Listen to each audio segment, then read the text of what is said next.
मैं बैठता हूँ नेशनल साइबर क्राइम के अपने दोस्तों के साथ, उनसे पूछा है कितनी न्यूड वीडियोस, कितनी पिक्चर्स रोजाना इन तक लड़कियां लाके रो रही होती हैं, कहां से, मतलब वो ऑब्वियसली उनका पूरा एक सीक्रेट मैकेनिज्म है जैसे वो ख्याल रखते हैं, लेकिन कितने घर बर्बाद हो रहे हैं। स्नैपचैट पे न्यूड्स फॉरवर्ड करती हैं, क्यों करती हैं, किस किस लिए कर देती हैं अपनी, ये जी फलाना बंदा नंगी तस्वीर रख के बैठा हुआ है, भेजी क्यों, अच्छा बदले में उससे लेन देन क्यों किया, ये सब यही टिकटॉक लाइव कल्चर तो है, सनसनाहट तड़तड़ाहट, यही तबाही है, ये वेकअप कॉल है। अब माँ बाप के भी काबू में नहीं है, दुबई वाली फोटोज हो, जिंदगी सेट हो जाएगी, बेटी जिंदगी सेट पैसे से नहीं होगी, जो बेटियां मुझे देख रही हैं, जिंदगी सेट होती है इज्जत मोहब्बत और इमोशनल सेफ्टी से। जिस शख्स ने अपनी बीवी को अकेला छोड़ा हो और सोशल मीडिया पर कहना और ड्रामेबाजी और चीजें, वो तो नसीब नहीं, अल्लाह ना करे किसी बेटी का ऐसा नसीब हो। इसी तरह एक और इन्फ्लुएंसर थी, कपल है सहर हयात, और उनका भी देख लें, कंटेंट बनाता था कपल्स, उसी तरह टिकटॉकरों ने तो ट्रेंड बना लिया। Except one couple which I know personally and I really adore them, Kamal Aftab और जुल्करनैन।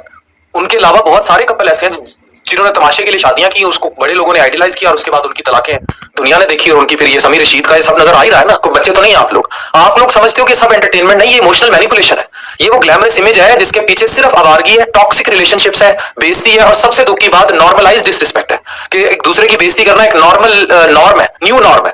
असल मसला ये है कि हमारी सोसाइटी ने शादी को भी वायरल क्लिप बना दिया। हर मां चाहती है कि उसकी बेटी की भी शादी रजब भट्ट की धूमधार तो चलो हो गई, उसके बाद की हो रही है।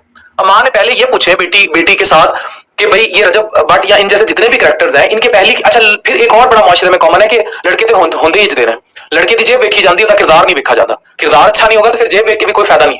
सोशल मीडिया की दुनिया और फिल्टर्स की दुनिया और ये चमक धमक असल में mental abuse, depression, fake happiness है। प्लीज बेटियों, बहनों, माँ बाप, ये सब मेरी बात सुने। दर्जनों ऐसे केसेस हैं, लड़कियां नंगी तस्वीरें इस टाइम भी कोई भेज के बैठी होगी जो मेरी वीडियो देख रही है, ये दिस इज, और ये जो कपल गोल, कोई कपल गोल्स नहीं है।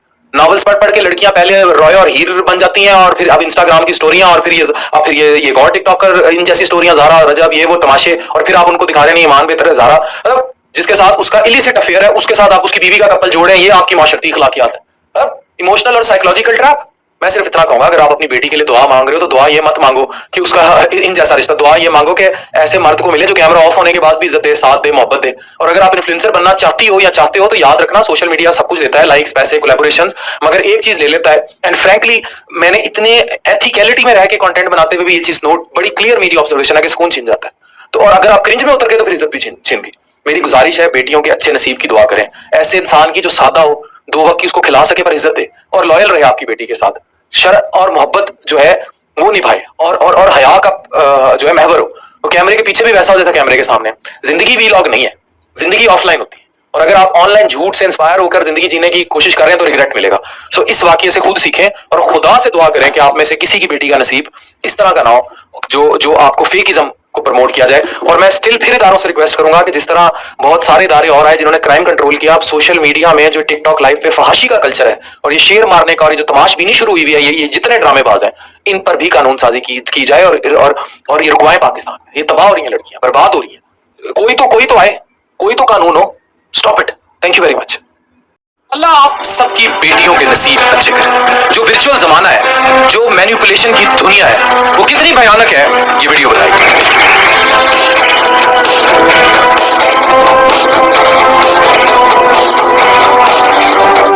आप सबने देखा है, हर दूसरी शादी आजकल ड्रीम कपल सोशल मीडिया पर वायरल होती है। क्या ड्रीम कपल होता है, असलियत बताते हैं, और ये असलियत आप में से बहुत सारे लोगों को पता भी है। मैं बर्मला कह रहा हूं, मुझे एक इस्लामाबाद से इंस्टाग्राम रिसीव हुआ, मेरी टीम का, लड़की की उम्र थी 22 साल। उसने मुझे भेजे, जो मेरा सोशल मीडिया मैनेजर है, वो कहीं किसी 42 साल के बिजनेसमैन के साथ सेट थी खातून, और कहा यह जा रहा था कि मेरी हेल्प की जाए। वो मर्द ब्लैकमेल कर रहा था बार बार मजीद उसको अपने साथ उस इंटीमेसी पे या उस ताल्लुक पर जो उसके साथ रख चुकी थी, किस वजह से आईफोन 15 प्रो मैक्स उसने उसको गिफ्ट किया था। और उसने कहा कि मैं, लिखा हुआ मैसेजेस में कि मैं भी इतनी दूध की धुली नहीं हूँ, मैं प्योर नहीं हूँ, और लेकिन मैं भरासा हो रही हूँ, और ये सबूत है। और ऑब्वियसली मैंने फिर जाहिर है जो मेरे नेशनल साइबर क्राइम के जो दोस्त हैं, मैंने उन तक उसको रसाई दी कि जाए और डेफिनेटली अपना रिलीफ ले। लेकिन ये जो शुगर डैडी कल्चर है या ये फेकिज्म का कल्चर है, ये लोग तो लेविश शादियां दिखा के निकल जाते हैं, लेकिन हर यूनिवर्सिटी, हर कॉलेज की लड़की क्या क्या करती फिरती है। इनमें अक्सरियत शरीफ घरों की भी होती है, लेकिन अक्सरियत डाइवर्ट भी हो जाती है। ये इस वीडियो में समझने का जो है असल मकसद है। लेविश शादियां, महंगे डिजाइनर लहंगे जो इन टिकटॉकर्स को स्पॉन्सर होते हैं, कई मिलियन फॉलोअर, और लोग कह रहे होते हैं हाय काश हमारी बेटी के भी नसीब ऐसे होते हैं। कैसे? रजब भट्ट की बीवी जैसे। अब यहां से असल कहानी शुरू होगी जो आप सबको सुननी है। लेकिन हम ये क्यों नहीं सोचते कि जिस दुनिया को हम इंस्टाग्राम टिकटॉक पर देख के इंस्पायर हो जाते हैं, वो कैमरे के सामने वाली दुनिया है, वो व्यूज है और उन व्यूज से पैसे हैं और उन पैसों से ही खरीदी गई है। हमारी बेटी के भी नसीब ऐसे होते हैं, कैसे? रजब भट्ट की बीवी जैसे। अब यहां से असल कहानी शुरू होगी जो आप सबको सुननी है। लेकिन हम ये क्यों नहीं सोचते कि जिस दुनिया को हम इंस्टाग्राम टिकटॉक पर देख के इंस्पायर हो जाते हैं, वो कैमरे के सामने वाली दुनिया है, वो व्यूज है और उन व्यूज से पैसे हैं और उन पैसों से ही खरीदी गई अयाशी है। कैमरा बंद होता है तो असल जिंदगी शुरू होती है और वो उस कैमरे से भयानक है। असल जिंदगी में ना फिल्टर्स है, ना कपल गोल्स है, वहां सिर्फ चीखें हैं, लड़ाइयां हैं, बेइज्जती है, इमोशनल व्यूज है। अब एक आप इस पूरी फैमिली को देख लें, रजब फैमिली को, क्या क्या है, किस तरह तमाशा इवन उसके माँ बाप का तमाशा बनकर रह जाता है। क्यों? लेकिन उसमें अगर कोई दूसरी फैमिली से पढ़ी लिखी दाखिल हो जाए, वो कैसे सफर करती है।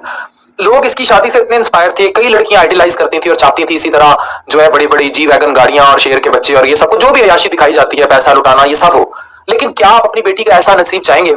वो आज उसी खानदान और उसके दोस्तों का स्कैंडल देखकर आप उनके दोस्तों के जो स्कैंडल्स आ रहे हैं और जो लड़कियों के साथ उसके स्कैंडल्स हैं, और ये स्कैंडल जो है they are very real time scandals. क्योंकि जब इतना पैसा और अयाशी और फेम आ जाता है तो फिर रेंटेड लड़कियां और रेंटेड लैम्बोर्गिनीज बड़ी आम हो जाती हैं। ठीक है, आप जैसा मर्जी इमेज बना ले, मुख्तलिफ किस्म के टिकटॉक्स पर अब बाकायदा लोग पैसे लेते हैं कि जी अब मेरे मुझे इतनी ऑफर्स आती हैं कि हम आपको बड़ा कोई ड्रीम कपल वायरल कर देते हैं, मीम्स बन जाती हैं अपनी फेवर में, आप सोशल मीडिया पर कुछ भी चलवा, मैं चलवाना चाहूँ, ये कोई बहुत महंगी चीज भी नहीं है। आपको सारा दिन नजर आएगा कि जनाब मैं हम बड़ी कोई अच्छे कपल गोल्स हैं और चीजें हैं, ये सब पैसे से हो जाता है। बट रियल टाइम इसकी एग्जिस्टेंस क्या है ये समझना है। आज इन्हीं साहब के साथ जो है इंटीमेट वीडियोस हैं खवातीन की और इंटीमेट किस्म के होटल स्कैंडल्स हैं कि वहां खातून नजर आती हैं टिकटॉकर जो दुबई में, और ये सारे विजुअल सर्कुलेट कर रहे हैं। सब कुछ है, मतलब लॉयल्टी खत्म, इनफिडेलिटी शुरू। और हम चाहते हैं कि हम अपनी बच्चियों को ऐसी कॉन्स्पिरेसी का दिखावा दिखाकर उनको ले जाएं कि झूठ की जिंदगी वो जिए। जो लोग ये कहते हैं कि उनका पर्सनल मैटर है, जब वो इतना ज्यादा दिखाते हैं तो पर्सनल कहा रहा कि जिस पर बात ना करें। अगर वो पर्सनल है तो इस घर में बैठी हर तीसरी लड़की उसकी रजब भट्ट की शादी और उसके फेयर से इंस्पायर क्यों है? वो क्यों चाहती है कि उसके शौहर के पास भी बड़ी बड़ी गाड़ियां, लैम्बोर्गिनियां और ये सब कुछ हो? सादगी तो खत्म हो गई। इसी तरह कई शादीशुदा औरतों के घर तबाह हो गए। और अगर ये पर्सनल ही इशू है तो उस 22 साल की लड़की की कहानी क्या, जो 42 साल के बंदे के पीछे गई आईफोन 15-16 के लिए? दर्जनों ऐसी कहानियां। फिर ये हॉस्टलों में पड़ी हुई जो लड़कियां या इवन घरों से जो टिकटॉक लाइव पे रातों रात आ रही हैं और बर्बाद हो रही हैं, ये नंग धड़ंग कल्चर क्या है? मैं बैठता हूं नेशनल साइबर क्राइम के अपने दोस्तों के साथ, उनसे पूछे कितनी न्यूड वीडियोस, कितनी पिक्चर्स रोजाना